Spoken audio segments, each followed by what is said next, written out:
Assalamualaikum warahmatullahi wabarakatuh. Waalaikumsalam. Alhamdulillah. Alhamdulillahi wa kafa. Wassalatu wassalamu ala nabiyina al-mustafa wa ala alihi wa sahbihi ahli sidqi wal wafa amma ba'd. Faqala Allahu azza wa jalla fi kitabihil karim wa huwa astaqul qailin. A'udzubillahi minasyaitonir rajim. Qul ya ibadiyalladzina asrafu ala anfusihim la taqnatu min rahmatillah. Innallaha yaghfiru dzunuba jami'a innahu huwal ghafurur rahim. Yang saya hormati jajaran direksi dan seluruh pimpinan kantor cabang Hasanah Tur, para Bapak Ibu jamaah calon tamu Allah yang dimuliakan Allah Subhanahu wa taala. Alhamdulillah pada siang hari ini kita kembali dipertemukan oleh Allah dalam majelis ilmu jarak jauh. Meskipun jaraknya jauh, namun mudah-mudahan tidak mengurangi keberkahan majelis ilmu kita. Mudah-mudahan majelis ilmu kita ini selain menambah wawasan kita, juga menambah iman dan takwa kita kepada Allah di dunia, serta insya Allah menyatukan kita semuanya di akhirat di surganya Allah Subhanahu wa ta'ala. Tadi saya dihubungi Ustadz Iwan, berdebar-debar hati saya. Saya terbersit di pikiran ini sepertinya akan berangkat umroh. Insyaallah. Biasanya kalau ditelepon Ustadz Iwan itu tidak lama lagi berangkat. Sudah terbayang kerinduan terhadap Ka'bah, terhadap Masjidil Haram, terhadap Masjid Nabawi. Ternyata untuk acara kajian siang hari ini. Mudah-mudahan Allah mudahkan langkah kita semuanya untuk kembali menghidupkan syiar Allah Subhanahu wa taala, menunaikan ibadah umrah dan terlebih ibadah haji. Amin amin ya rabbal alamin. Bapak Ibu jamaah yang dimuliakan oleh Allah, tema kajian siang hari ini adalah meraih ampunan Allah Subhanahu wa taala. Sebuah tema yang penting untuk selalu menjadi cita-cita besar dalam hidup kita. Apa sebabnya? Karena yang pertama, tanda kebijaksanaan hati seorang mukmin adalah apabila menjadikan ampunan Allah ini sebagai orientasi yang besar dalam hidupnya. Maka ada seorang ulama yang bernama Yahya bin Mu'adz. Beliau berkata, laisa bi'arifin man lam yakun ghayatu amalihi minallah al-afwa. Tidaklah bijaksana orang yang beramal di jalan Allah, tapi tujuan dia di dalam beramal bukanlah meraih ampunan Allah Subhanahu wa taala. Maka tidak pantas kita beribadah kepada Allah, tapi orientasinya sekedar orientasi duniawi. Sedekah ingin rezekinya lancar, sholat duha ingin badannya sehat. Ya, meskipun kalau kita bersedekah, kita sholat duha, insya Allah badan kita disehatkan oleh Allah, rezeki kita dilancarkan oleh Allah. Tapi tidak pantas seorang mukmin orientasinya dalam beribadah kepada Allah sekedar orientasi duniawi. Makanya Rasulullah Shallallahu Alaihi Wasallam sebagai manusia yang paling bijaksana, beliau memberikan keteladanan. Dalam hadis riwayat Imam Bukhari disebutkan, wa inni la astaghfirullah wa atubu ilaihi fil yaum aktsar min 70 marrah. Sungguh dalam sehari aku mohon ampun kepada Allah itu lebih dari 70 kali. Dalam riwayat Muslim aktsar min mi'ati marrah, lebih dari 100 kali. Maknanya bukan Nabi orang yang banyak dosa, tapi Nabi adalah manusia yang paling bijaksana. Kedua, jamaah yang dimuliakan oleh Allah, kita baru saja berpisah dari bulan Ramadan. Di antara tanda keberhasilan seseorang berjumpa dengan Ramadan itu adalah ketika dia keluar dari Ramadan meraih ampunan Allah Subhanahu wa taala. Makanya di antara doa yang dipanjatkan oleh Jibril, diaminkan oleh Rasulullah sallallahu alaihi wasallam adalah raghima an fumri'in adraka Ramadan falam yughfar lahu. Amat rugi bahkan celaka orang yang berjumpa dengan Ramadan tapi tidak berhasil meraih ampunan Allah. Jadi standar keberhasilan kita berjumpa dengan Ramadan adalah ketika kita berhasil meraih ampunan Allah. Yang ketiga, seseorang dianggap sukses dalam kehidupannya di dunia. Itu juga ketika di hari kiamat kelak meraih ampunan Allah. Makanya orang hanya bisa meraih surga itu ketika diampuni oleh Allah. Kata Rasulullah SAW, la yudkhilu ahadan al-jannata amaluh. Tidaklah memasukkan ke dalam surga itu amalan seseorang. Maka sahabat bertanya, wala anta ya Rasulullah, termasuk engkau ya Rasul?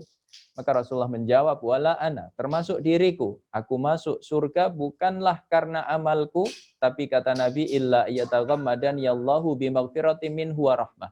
Kecuali kalau aku diliputi oleh Allah dengan ampunan serta rahmatnya. Jadi jemaah yang dimuliakan oleh Allah, meraih ampunan Allah ini adalah tema yang sangat penting untuk selalu menjadi cita-cita besar di dalam kehidupan seorang mukmin. Pertanyaannya jemaah yang dimuliakan oleh Allah, bagaimanakah kita meraih ampunan Allah Subhanahu wa taala? Yang pertama yaitu dengan al-iman billahi azza wajalla. Mempertahankan iman kita kepada Allah Subhanahu wa taala. Iman adalah harga mati. Kalau sudah menyangkut keimanan maka tidak ada basa-basi. Salafun saleh memberikan keteladanan bagaimana kita mempertahankan iman. Andaikan iman ini dibenturkan dengan masalah ya duniawi, apakah dibenturkan dengan harta, dibenturkan dengan lapangan pekerjaan atau jabatan, ataukah bahkan dibenturkan dengan nyawa, maka wajib kita dahulukan iman kepada Allah Subhanahu wa taala. Dalam sebuah ekspedisi di zaman Umar bin Khattab radhiyallahu anhu untuk membebaskan negeri Syam. Ya, negeri Syam hari ini adalah mencakup 4 negara, Palestina, Suria, Yordan, dan Lebanon. Jadi perhatian terhadap negeri Syam, termasuk Palestina, ini adalah keteladanan dari salafun salih. Kenapa mereka begitu perhatian terhadap negeri Syam? Karena Allah memberikan isyarat di dalam Al-Quran untuk selalu peduli terhadap negeri Syam. Ya, di awal surat Al-Isra kata Allah subhanalladzi asra bi'abdihi lailan minal masjidil harami ilal masjidil aqsa. Maha suci Allah, zat yang memperjalankan hambanya dari masjidil haram ke masjidil aqsa.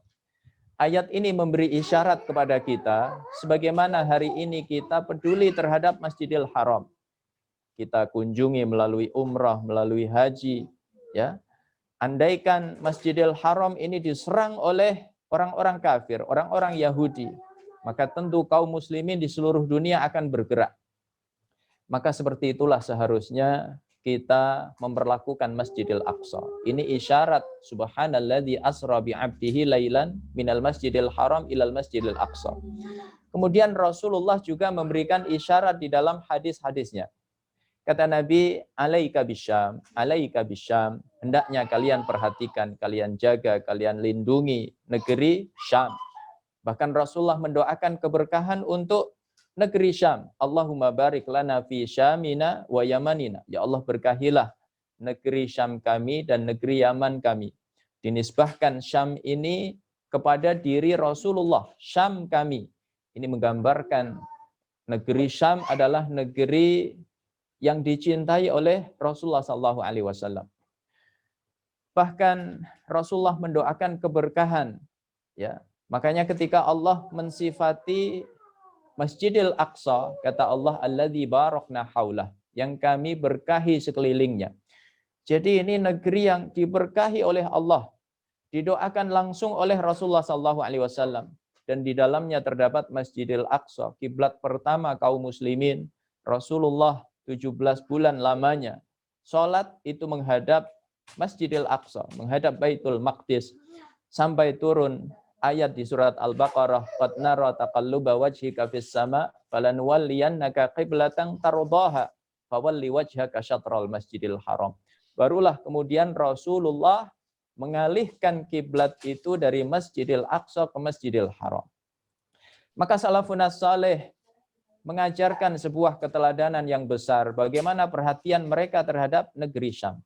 Pembebasan terhadap negeri Syam ini tidak butuh waktu lama, hanya sekitar 6 tahun setelah Rasulullah diwafatkan oleh Allah, maka Syam berhasil dibebaskan oleh kaum muslimin, tepatnya di zaman Umar bin Khattab radhiyallahu anhu. Nah, jemaah yang dimuliakan oleh Allah, di sebuah ekspedisi di zaman Umar ini ada yang belum berhasil, yaitu yang dipimpin oleh Abdullah bin Hudzafah As-Sahmi.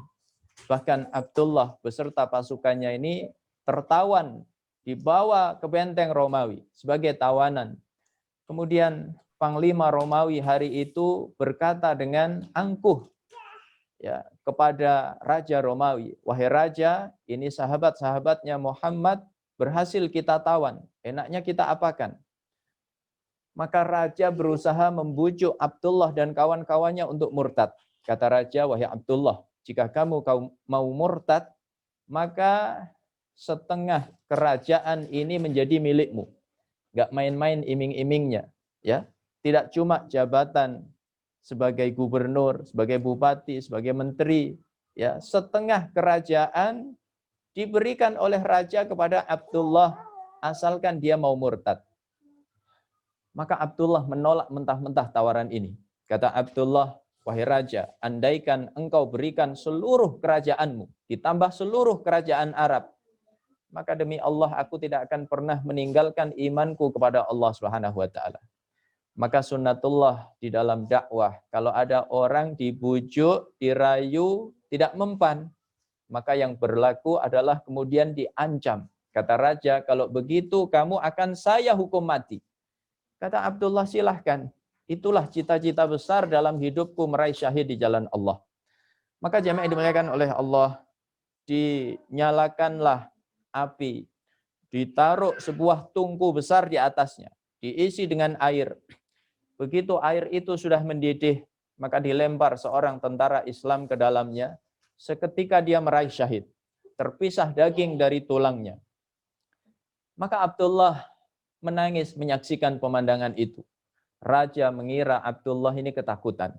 Ya, kamu takut sekarang, kamu nyerah, kamu menyesal, kamu mau murtad. Kata Abdullah, "Siapa bilang? Lalu kenapa kamu menangis?" "Aku menangis menyesal. Kenapa nyawaku hanya satu?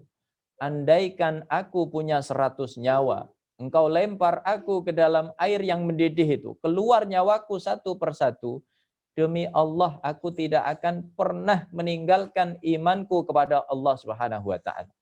Ya. Orang ketika dibujuk, dirayu tidak mempan, ditakut-takuti tidak gentar, maka orang seperti ini tidak bisa dikalahkan. Maka raja akhirnya menyerah. "Ya sudahlah, kamu cium kepalaku, kamu bebas." Kata Abdullah, "Tidak, kecuali kamu juga bebaskan seluruh tawanan Islam." Ya. Maka raja kemudian berkata, "Baiklah, kamu cium kepalaku, kamu dan seluruh tawanan Islam aku bebaskan." Akhirnya diciumlah kepala raja tadi oleh Abdullah. Maka dia beserta kaum muslimin dibebaskan. Begitu sampai di Madinah, Umar heran, "Bagaimana caranya kalian bisa bebas?" Maka diceritakanlah kronologis tadi. Umar lalu berkata, "Wahai Abdullah, demi Allah kamu berhak untuk dihormati seluruh kaum muslimin dengan cara dicium kepalamu." Maka Umar kemudian mencium kepala Abdullah, lalu diikuti oleh seluruh kaum muslimin sebagai bentuk penghormatan terhadapnya. Jadi begitulah jemaah yang dimuliakan oleh Allah, salafun saleh memberikan keteladanan bagaimana kita mempertahankan iman. Karena tidak mungkin seseorang meraih ampunan Allah kecuali ketika iman masih bersemayam di dalam sanubarinya. Ketika iman telah tercabut, telah hilang, telah lenyap dari sanubari kita, maka mustahil kita meraih ampunan Allah Subhanahu wa taala.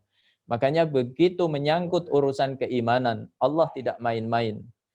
Tidak pernah kita diperintahkan oleh Allah mempertahankan sebuah ikatan sampai kita diwafatkan oleh Allah, kecuali hanya satu ikatan, yaitu ikatan iman. wala tamutunna illa wa antum muslimun.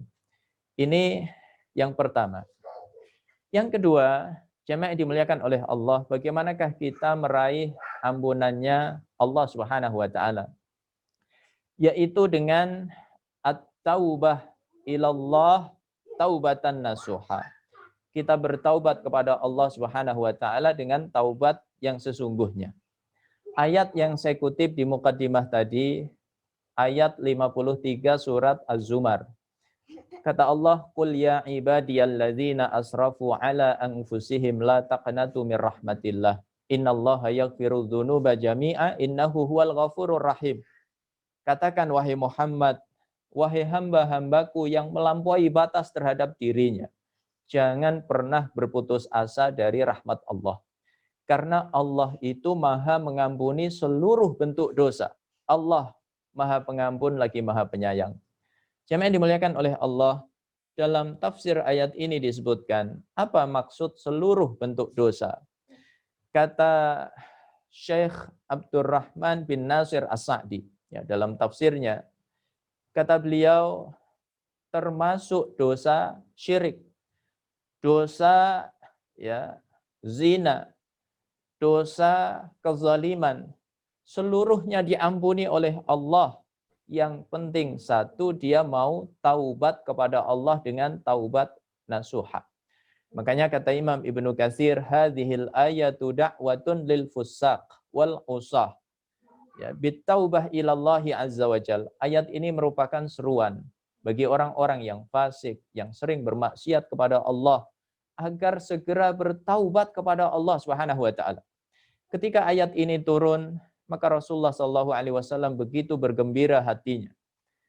Beliau berkata kepada ya Thauban radhiyallahu anhu, "Wallahi ma uhibbu anna liyad dunya wa ma fiha bihadhil ayah."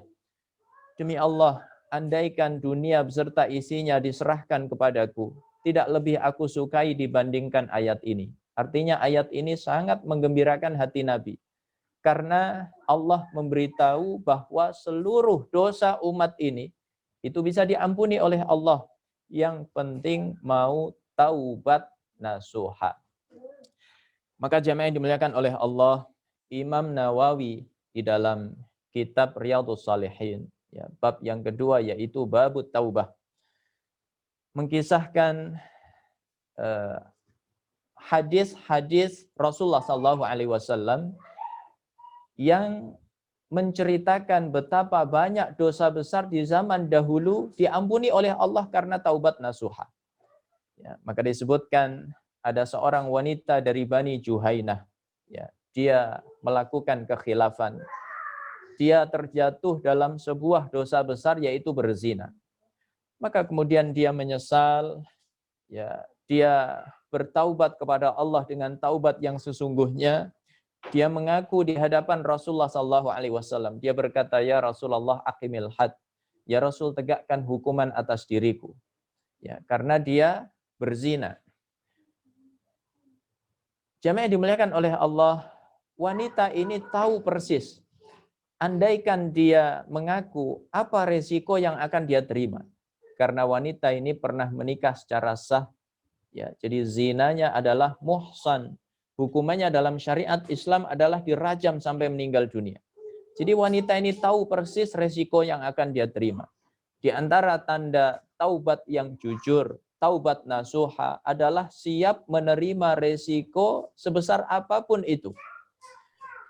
Karena wanita ini sadar bahwa resiko di dunia tidaklah seberat resiko di akhirat. Maka dia ingin membersihkan dirinya dengan cara dihukum di dunia.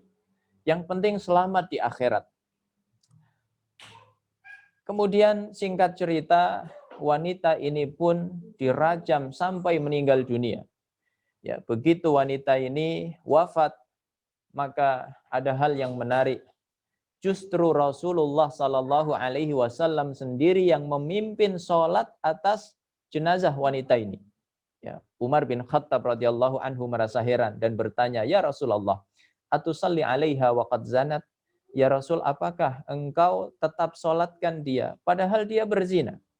Maka Rasulullah menjawab, laqad tabat taubatan law qussimat li sab'ina rajulan min ahlil madinati lakafathum. Sungguh wanita ini telah bertaubat dengan taubat yang sesungguhnya. Andaikan taubatnya dibagi-bagikan untuk 70 penduduk Madinah, itu masih cukup. Saking jujurnya dia dengan taubatnya kepada Allah Subhanahu wa taala. Jadi jamaah yang dimuliakan oleh Allah, agar kita meraih ampunan Allah, cara kedua yaitu bertaubat. Ya, syiarnya para nabi dari awal sampai akhir adalah syiar taubat. Nabi Adam alaihissalam, apa di antara syiar beliau? Syiar taubat. Rabbana zalamna anfusana wa illam taghfir lana wa tarhamna lanakunanna minal khasirin. Syiarnya Nabi Nuh alaihissalam, Rabbighfirli wa liwalidayya wa liman dakhala baitiya mu'mina walil mu'minina wal mu'minat. Ya, lagi-lagi syiar taubat. Syiarnya Nabi Musa alaihissalam, Rabbi inni zalamtu nafsi faghfirli. Ya Allah, sungguh aku telah berbuat zalim atas diriku, maka ampunilah aku. Lagi-lagi syiar taubat. Syiarnya Nabi Yunus alaihissalam. Ketika Nabi Yunus murka meninggalkan kaumnya, ya, maka ditegur oleh Allah, dimakan oleh seekor ikan paus. Maka dalam perut ikan paus itu Nabi Yunus bermunajat kepada Allah Subhanahu wa taala. Ya, dikisahkan oleh Allah, "Falaula annahu kana minal musabbihin lalabitha fi batnihi ila yaumi yub'atsun." Andaikan bukan karena Yunus ini orang yang bertasbih, mohon ampun kepada Allah, pasti dia akan tinggal di perut ikan itu selama-lamanya. Apa ya zikirnya Nabi Yunus alaihissalam? Lagi-lagi taubat, la ilaha illa anta subhanaka inni kuntu minadz zalimin. Kemudian syiarnya Rasulullah sallallahu alaihi wasallam ya, dalam zikir al-maksurat yang kita rutinkan di waktu pagi dan petang, ada namanya sayyidul istighfar. Allahumma anta rabbi la ilaha illa anta khalaqtani wa ana abduka wa ana ala ahdika wa wa'dika mastata'tu.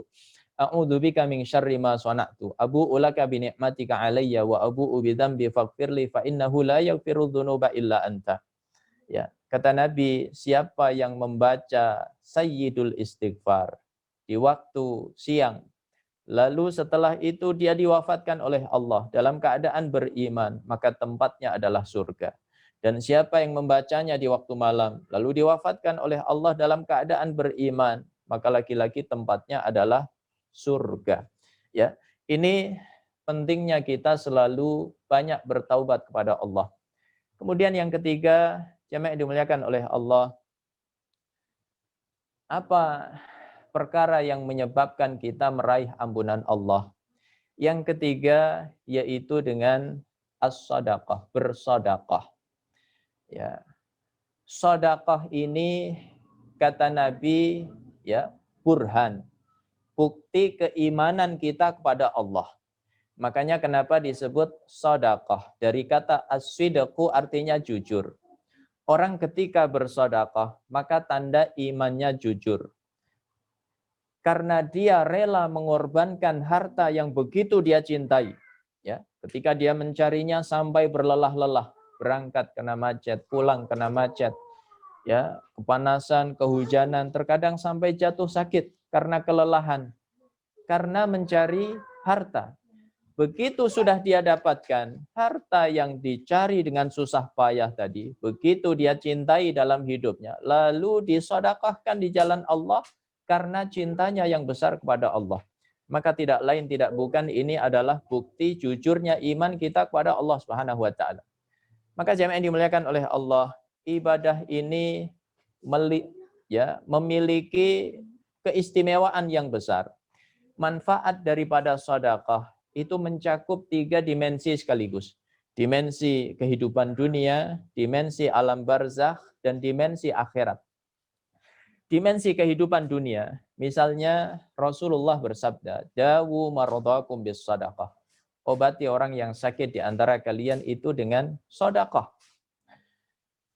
Baik sakitnya itu secara fisik maupun sakitnya secara batin, penyakit hati. Dua-duanya bisa diobati dengan bersedekah. Imam Abdullah ibnu Mubarak, ulama besar di abad kedua Hijriyah, itu pernah didatangi oleh orang yang menderita sakit selama 7 tahun. Dia sudah berobat ke sana kemari, tapi belum disembuhkan oleh Allah. Maka datanglah kepada Imam Abdullah ibnu Mubarak. Dia konsultasi. Maka Imam Abdullah ibnu Mubarak kemudian menyarankan, bersedekahlah kamu, caranya bangun sebuah sumur di wilayah yang masyarakatnya mengalami kekeringan, membutuhkan air minum. Begitu sumur selesai kamu bangun, insya Allah penyakitmu disembuhkan oleh Allah. Maka orang ini pun melakukan saran ulama besar tadi. Dia cari wilayah mana yang kekeringan, dibangun sumur di sana. Begitu sumur selesai dibangun, airnya diminum oleh kaum muslimin, maka seketika penyakitnya betul-betul diangkat, disembuhkan oleh Allah Subhanahu wa taala. Ini penyakit fisik, termasuk penyakit hati, ya, hati yang keras, sulit menerima nasihat, berat menyambut panggilan Allah.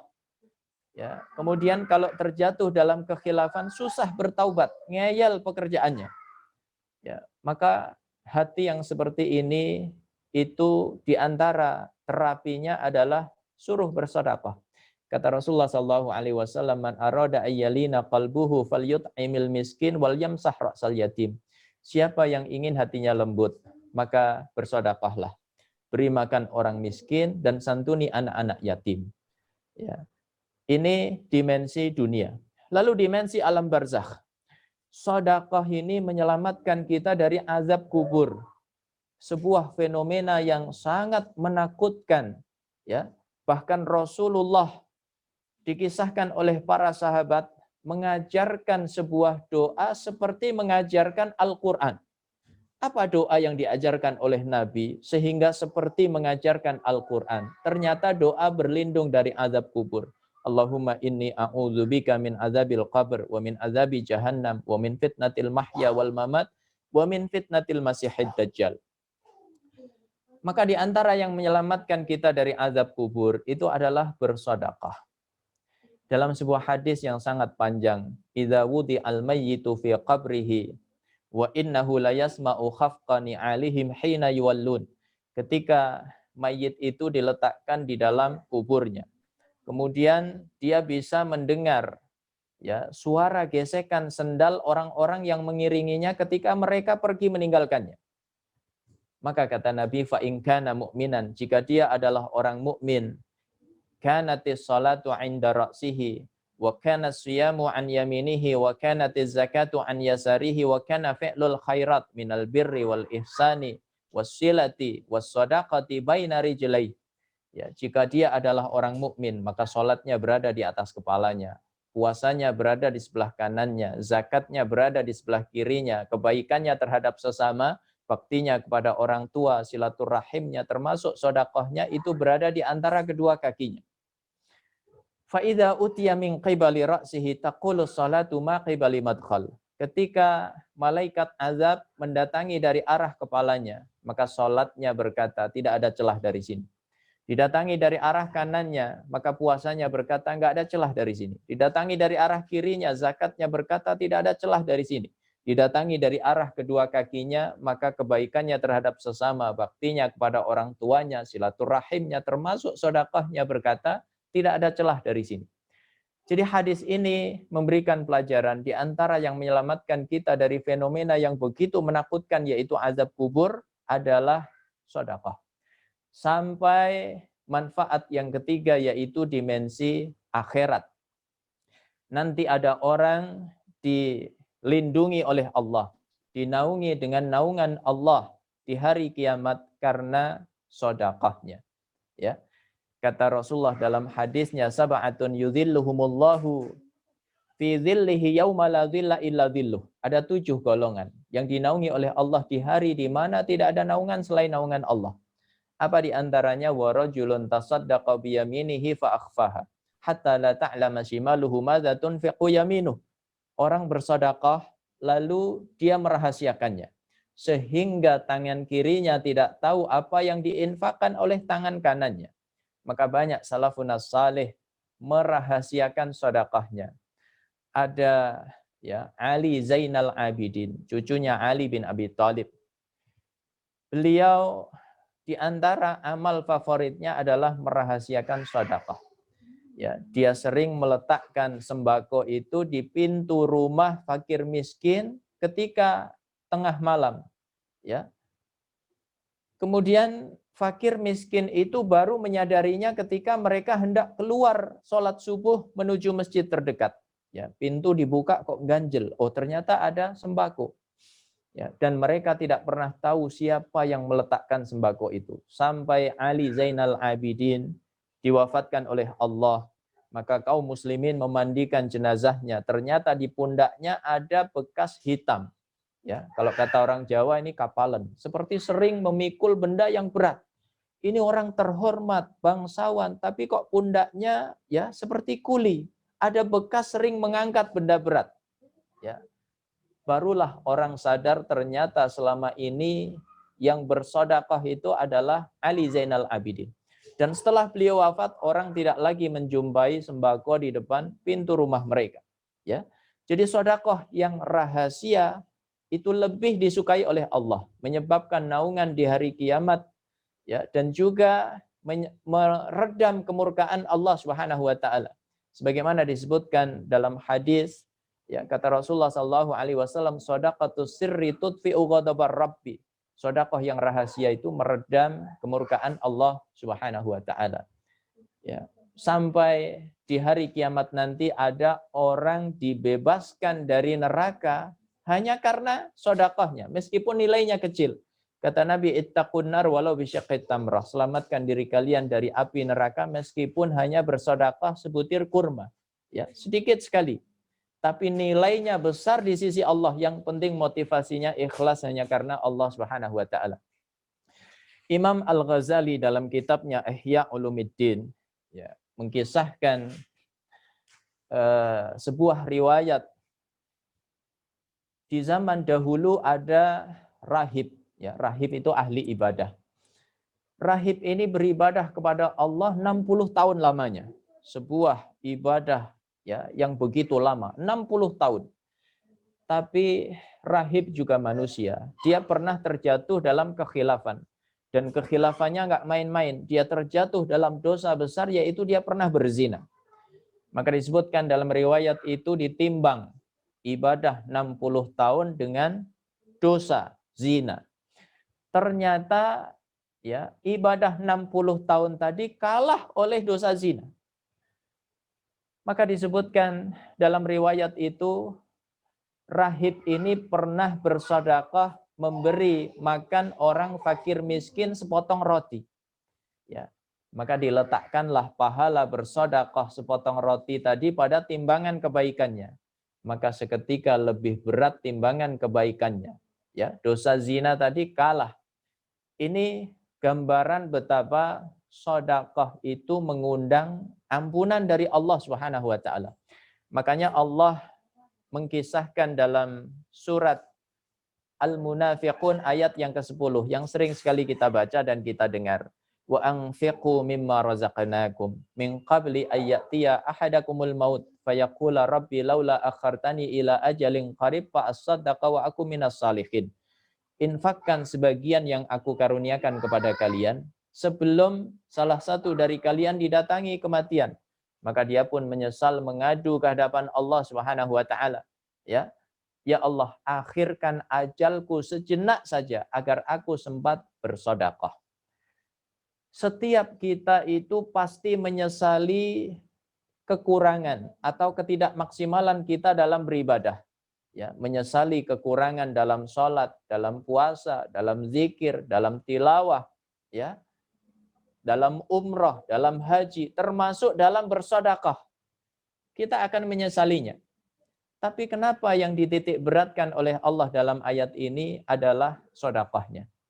Kata para ulama tafsir, karena setelah manusia meninggal nanti Allah tampakkan pahala sedekah begitu besar, maka setiap orang menyesal kenapa dulu tidak bersedekah. Makanya ya mudah-mudahan kita dimudahkan hati kita, digerakkan oleh Allah agar mudah bersedekah, baik di kala lapang maupun sempit, meskipun mungkin nominalnya berbeda. Ya, karena sedekah yang kecil sekalipun nilainya di mata manusia, tapi tetap dinilai oleh Allah dengan pahala yang besar. Ini yang ketiga. Yang keempat, jemaah yang dimuliakan oleh Allah, bagaimana kita meraih ampunan Allah Subhanahu wa taala, yaitu dengan al-afwu was-safhu. Ya, al-afwu dari kata afa ya'fu afwan. Maknanya adalah at-tajawuzu 'anil dzambi wa tarkul iqab. Memaafkan atau menghapus kesalahan saudara kita dan meninggalkan hukuman atasnya. Ya, ini namanya al-afu. Ada saudara kita misalnya, ya, meminjam sesuatu dari kita, ya, kemudian tidak sengaja dia merusakkannya. Maka kita menghapuskan kesalahannya, kita tidak menuntut untuk diganti. Ini namanya al-afu. Ya.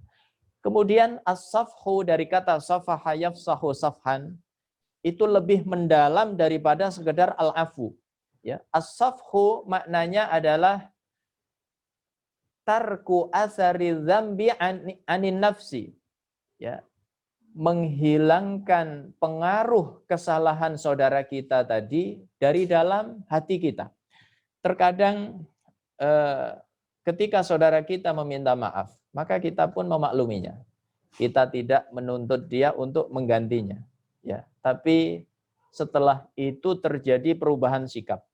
Ketika ketemu susah untuk senyum, ya, tidak lagi ramah seperti biasa. Maka ini belum lapang dada. Maka jamaah yang dimuliakan oleh Allah, perintah Allah itu tidak sekedar al-afwu memaafkan, tapi juga as-safhu, ya, berlapang dada.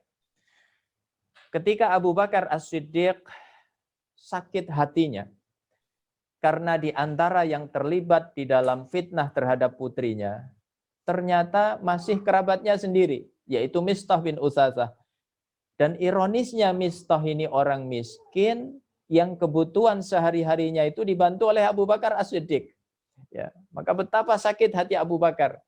Maka manusiawi, Abu Bakar kemudian, ya, mengatakan, wahai Mistah, mulai sekarang aku tidak akan lagi memberikan bantuan kepadamu seperti biasa. Ya, sebuah sikap yang manusiawi. Tapi kesalahan seorang sahabat terbaik itu mengundang teguran dari Allah Subhanahu wa taala. Allah menegur Abu Bakar lembut sekali dengan turunnya ayat 22 surat An-Nur. Wala ya'tali ulul fadli minkum was-sa'ati ayyutu ulil qurba wal masakin wal muhajirin fi sabilillah. Wal ya'fu wal yasfahu ala tuhibbuna ayyaghfirallahu lakum wallahu ghafurur rahim. Ya.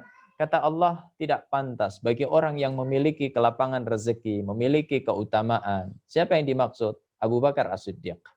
Untuk menghentikan bantuan kepada kerabat, kepada orang miskin, kepada orang yang berhijrah di jalan Allah. Siapa maksudnya? Mistah.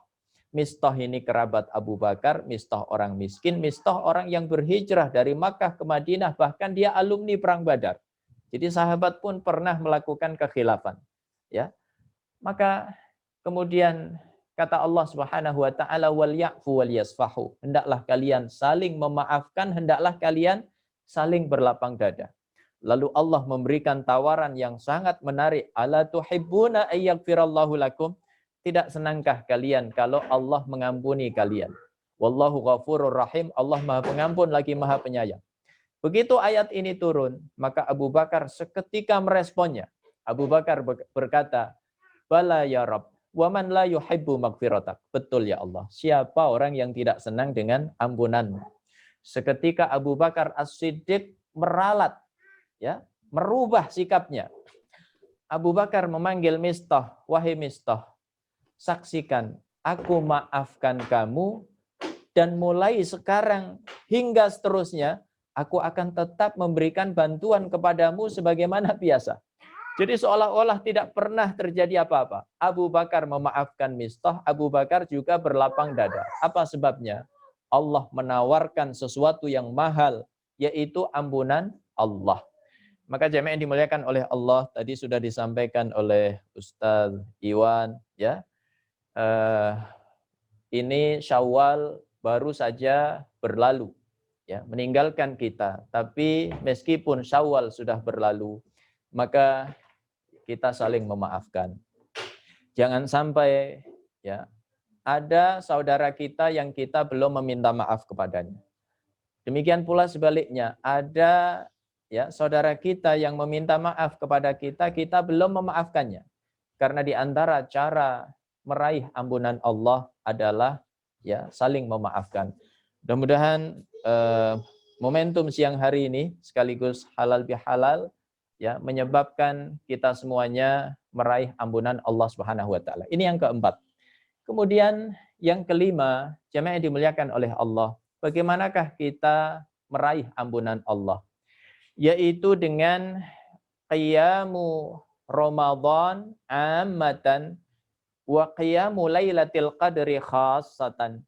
Ya, menghidupkan malam-malam Ramadan secara umum dan menghidupkan ya Lailatul Qadar secara khusus. Ya. Jemaah dimuliakan oleh Allah, di antara karakter Ramadan adalah syahrul qiyam. Ya, bulan untuk qiyamul lail. Qiyamul lail ini adalah kebiasaan orang saleh. Kata Nabi, alaikum biqiyamil lail fa innahu da'bus salihina qablakum. Hendaknya kalian jaga, kalian hidupkan qiyamul lail karena ini ciri khas orang saleh terdahulu. Jadi yang membedakan kita ya, yang membedakan orang itu saleh atau belum adalah qiyamul lailnya. Ibadah selain qiyamul lail itu orang saleh dan orang belum saleh bisa mengamalkannya. Ya, tapi qiyamul lail ini hanya bisa dilakukan oleh orang-orang saleh. Maka Ramadan adalah syahrul qiyam. Ya, syahrul qiyam. Ini secara umum. Kata Nabi, man qama Ramadan imanan wa ihtisaban ghufira lahu ma taqaddama min dzambi.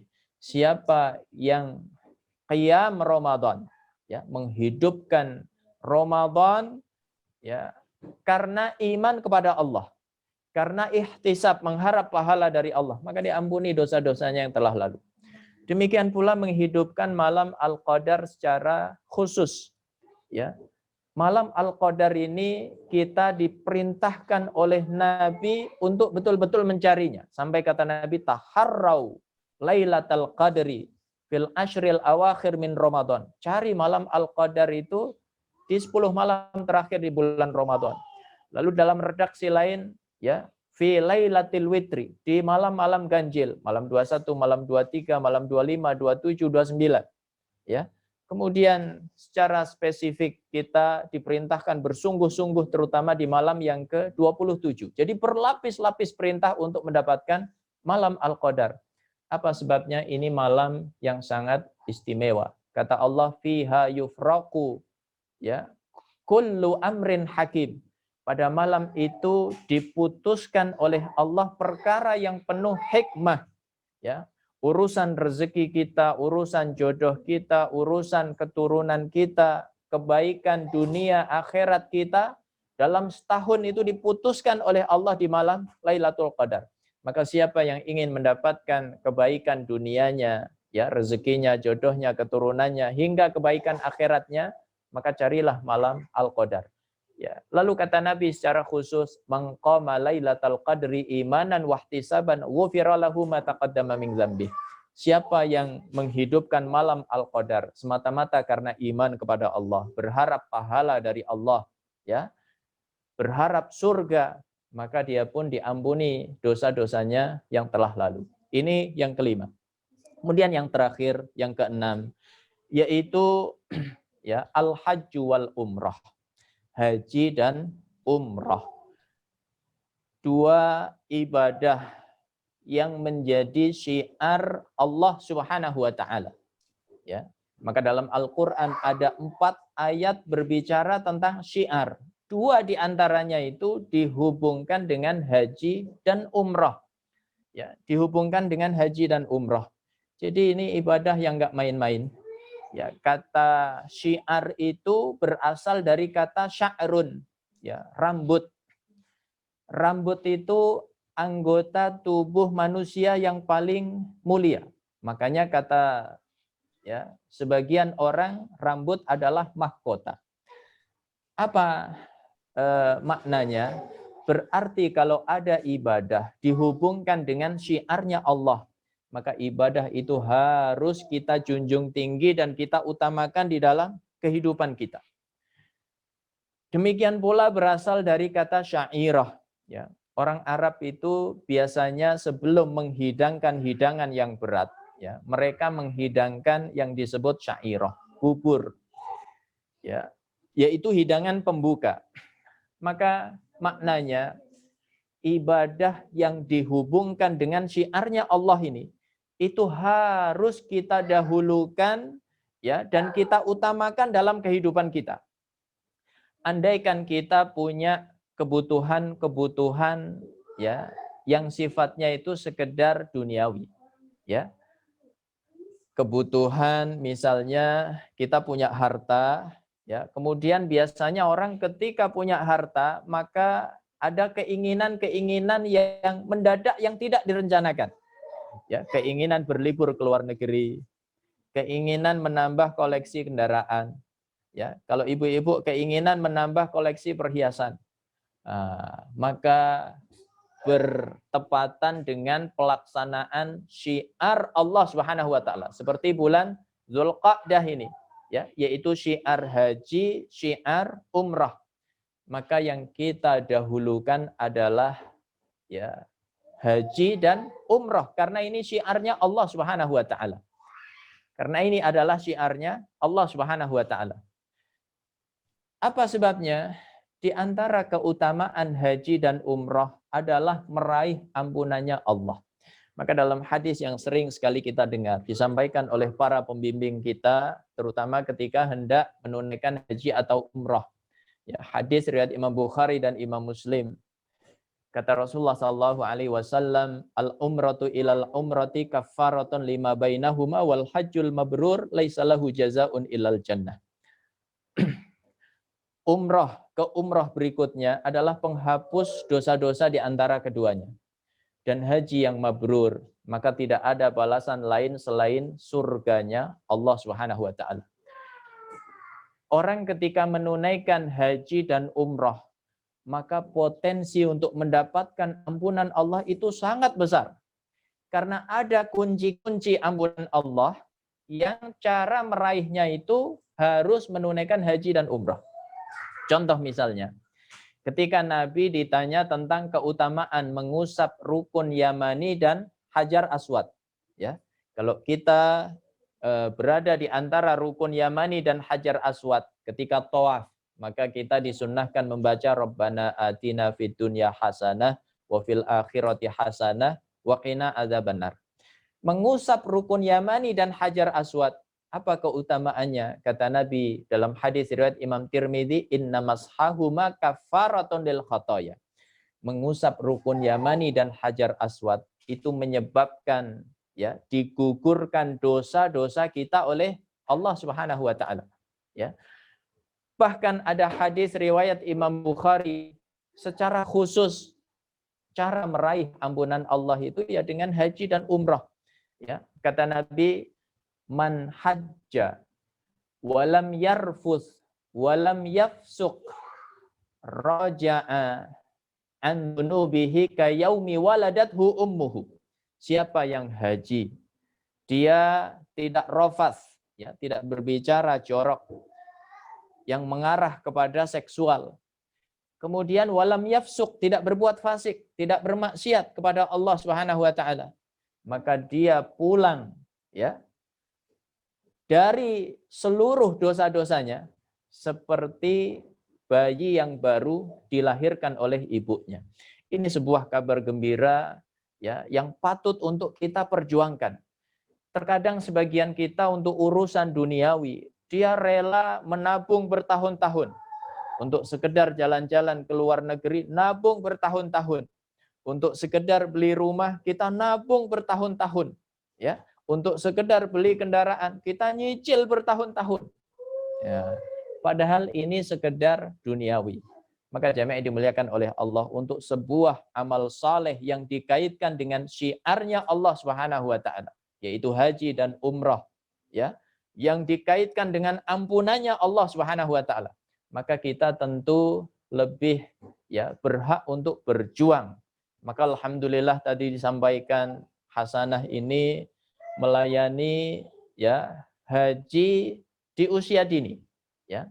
Maka yang punya kelebihan rezeki, mari kita menabung sejak dini untuk haji umroh kita, ya. Demikian pula untuk anak-anak kita, karena antriannya sudah sekian tahun.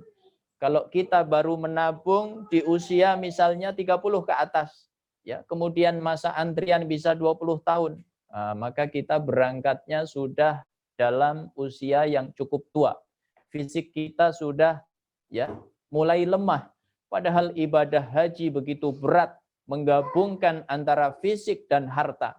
Ya, maka supaya kita mudah untuk menghidupkan syiar Allah ini, ya, maka kita menabung sejak dini. Mudah-mudahan kita semuanya dimudahkan oleh Allah untuk menunaikan rukun Islam yang kelima, yaitu ibadah haji. Dan mudah-mudahan kita semuanya meraih haji yang mabrur, yang kata Nabi tidak ada balasan lain selain surganya Allah Subhanahu wa taala. Inilah beberapa cara agar kita meraih ampunan Allah.